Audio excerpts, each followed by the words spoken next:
नमस्कार दोस्तों। आज की हमारी कथा है शिव बने कछुए। अगर यह कथा आपको अच्छी लगे तो प्लीज हमारा चैनल सब्सक्राइब करें।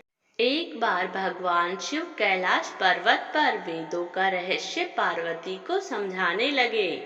पार्वती बड़े ध्यान से सुन रही थी, किंतु बीच बीच में वे ऊँघने भी लगती थी।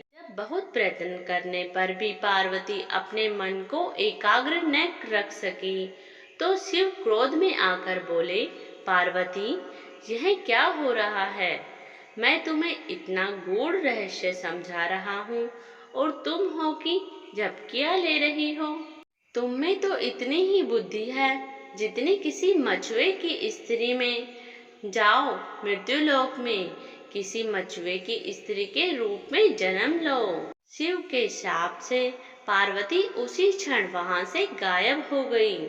बाद में शिव को बहुत पछतावा हुआ कि यह मैंने क्या किया। जिसका स्नेह मेरे लिए अगाध था, उसी को मैंने आवेश में आकर त्याग दिया। शिव की मनोदशा उसके परम सेवक नंदी से छिपी न रह सकी। वह सोचने लगा, स्वामी बहुत बेचैन है। माता पार्वती के बिना जब तक माता लौटेंगी नहीं, स्वामी को चैन नहीं पड़ेगा। उधर पार्वती मृत्युलोक में पहुंची और एक शिशु बालिका के रूप में पुण्य वृक्ष के नीचे लेट गई। थोड़ी ही देर में पुरवर कबीले के कुछ मछुए अपने सरदार के साथ वहां से गुजरे, तो उनकी नजर उस शिशु बालिका पर पड़ी। सरदार ने बालिका को उठाया और उसे भगवान का भेजा प्रसाद समझकर अपने घर ले आया। उसने बालिका का नाम रखा पार्वती। जब वह कुछ बड़ी हुई तो अपने पिता के साथ मछली पकड़ने जाने लगी। बड़ी होकर उसने नाव चलाना भी सीख लिया। पार्वती अपूर्व सुंदरी थी। कबीले के कितने ही युवक उसके रूप की प्रशंसा करते नहीं अघाते थे।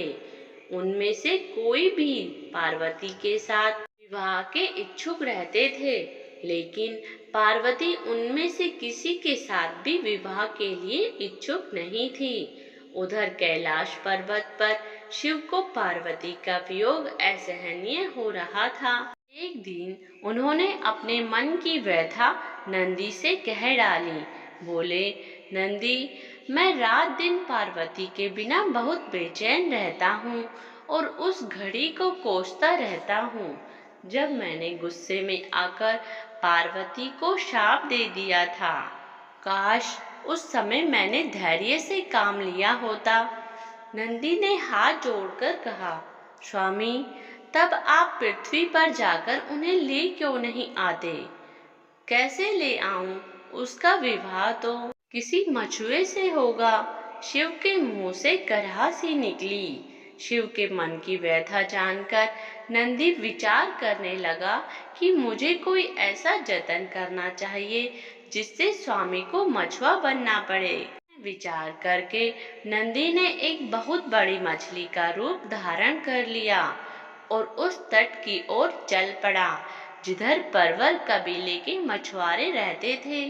वहां पहुंचकर मछली बने नंदी ने मछुआरों के बीच आतंक फैला दिया। मछुआरे जल में अपना जाल डालते तो मछली उनके जालों को काट देती, उनकी नावें पलट देती। मछली का आतंक जब ज्यादा ही बढ़ गया तो कबीले के मुखिया ने घोषणा की, जो भी आदमी इस मछली को पकड़ लाएगा उसी के साथ मैं अपनी बेटी का विवाह कर दूंगा। अनेकों युवकों ने उस मछली को पकड़ने की कोशिश की, लेकिन असफल रहे। असहाय होकर मछुआरे सरदार ने शिव की शरण ली। हे दया के सागर, हे कैलाशपति, हमें इस मछली से छुटकारा दिलाओ। मुखिया की बेटी ने भी शिव की आराधना करते हुए कहा, हे सदाशिव, हे प्रलयंकर, हमारी सहायता करो। अब तो हमें तुम्हारा ही आसरा है। प्रभो, शिव ने उसकी पुकार सुनी। एक मछुए का वेश बनाकर वे मुखिया के पास पहुँचे। उन्होंने मुखिया से कहा, मैं उस मछली को पकड़ने के लिए यहाँ आया हूँ। मुखिया ने कहा, नौजवान, अगर तुमने उसे पकड़ लिया तो हमारी जाति सदैव तुम्हारे गुण गाएगी। अगले दिन शिव एक बहुत बड़ा जाल लेकर सागर के जल में उतर पड़े। उन्होंने जाल फेंका तो मछली आकर उसमें फंस गई, जो वास्तव में नंदी था। मछली बना नंदी सोचने लगा, मेरा काम हो गया, अब स्वामी और माता का मिलन हो जाएगा। शिव मछली को किनारे लाया। मछुआरे उसकी जय जयकार करने लगे। सरदार बोला, तुमने हमें उबार लिया युवक, हम किस तरह तुम्हारा आभार व्यक्त करें। फिर वचन के अनुसार मछुआरे सरदार ने बड़ी धूमधाम से अपनी पुत्री का विवाह उस युवक के साथ कर दिया। मछुआरे शिव और मछुआरिन पार्वती के विवाह उपरांत नंदी अपने असली रूप में प्रकट हो गया और उन्हें अपनी पीठ पर बैठाकर कैलाश पर्वत ले आया। शिव की अंतर्वेदना दूर हो गई और पार्वती शाप से मुक्त हो गई। जीवन चक्र पहले की तरह ही चलने लगा।